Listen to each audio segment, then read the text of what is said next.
Assalamualaikum warahmatullahi wabarakatuh. Kami dari kelompok 7 akan mempresentasikan hasil diskusi dari kelompok kami mengenai produk design thinking. Nah, sebelumnya perkenalkan anggota kami, yaitu ada Fahrul Rahman Bayatullah, Intan Permatasari, Ilham Hadi Arbani, Rida Hanania, dan Adam Jati Mahendra. Nah, produk desain thinking dari kelompok kami yaitu membuat ketan lebih inovatif, yaitu yang bernama ketan nagihin.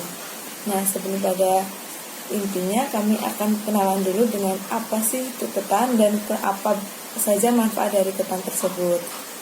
Nah, ketan yaitu sejenis biji-bijian serealia yang memiliki tekstur dan kandungan yang mirip beras.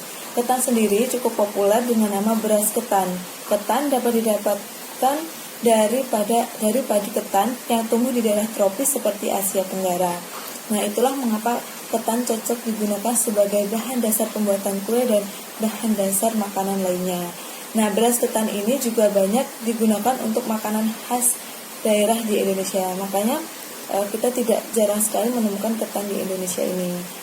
Nah, selain apa itu ketan, jadi kita harus mengenal manfaat dari ketan tersebut.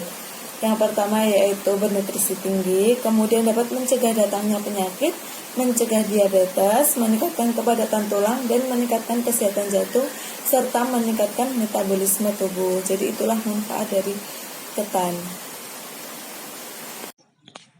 Selanjutnya yaitu design thinking. Nah, dalam design thinking ini ada 5 tahap, dan yang pertama itu empatis. Empatis ini sangat penting untuk proses desain yang berpusat pada manusia seperti design thinking. Dan empati memungkinkan pemikir desain untuk mengesampingkan asumsi mereka sendiri tentang dunia untuk mendapatkan wawasan tentang pengguna dan kebutuhan mereka.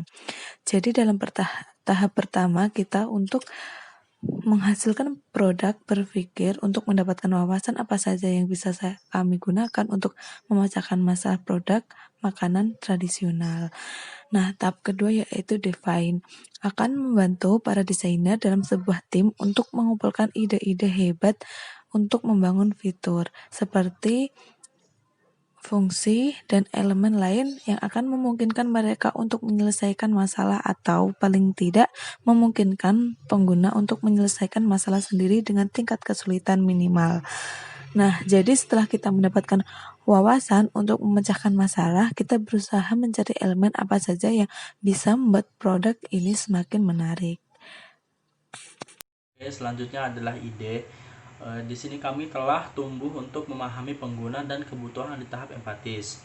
Setelah melakukan tahap empati dan define, mulailah muncul ide-ide dan banyak jalan alternatif untuk memecahkan suatu masalah. Jadi kami sudah menemukan ide untuk memecahkan masalah tentang makanan tradisional ini, yaitu bernama ketan nagihin. Dan idenya adalah memodifikasi ketan dengan bahan-bahan atau topping yang sedang marak di era saat ini. Kemudian ada prototype.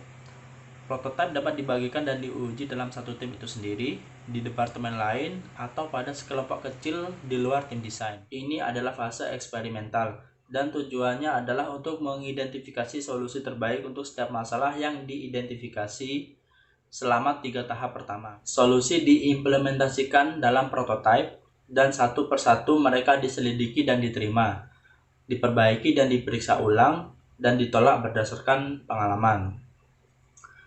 Jadi pada tahap ini kami memiliki gagasan yang lebih baik tentang kendala yang melekat pada produk dan masalah yang ada, dan memiliki pandangan yang lebih jelas tentang bagaimana pengguna yang sebenarnya akan berperilaku, berpikir, dan merasakan ketika berinteraksi dengan bagian akhir produk.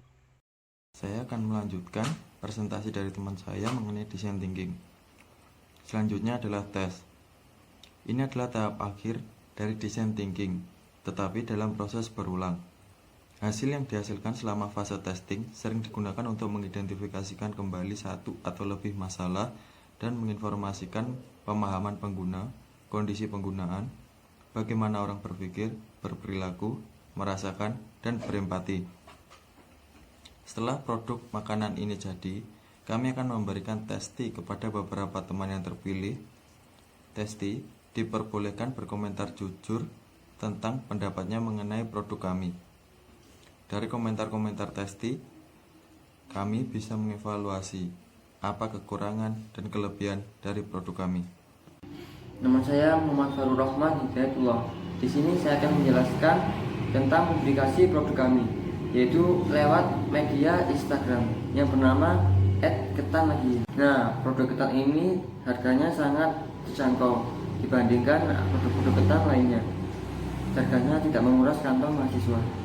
Nah, produk ketan ini memiliki bestseller. Yang pertama ada susu green tea misis, kemudian ada susu keju, kemudian ada 3 topping yaitu susu kacang, coklat dan keju, kemudian ada 2 topping yaitu susu keju dan coklat, kemudian 1 varian yang banyak digemari yaitu susu Oreo. Sekian presentasi dari kelompok kami. Apabila ada kurang lebihnya kami mohon maaf dan terima kasih atas perhatiannya. Assalamualaikum warahmatullahi wabarakatuh.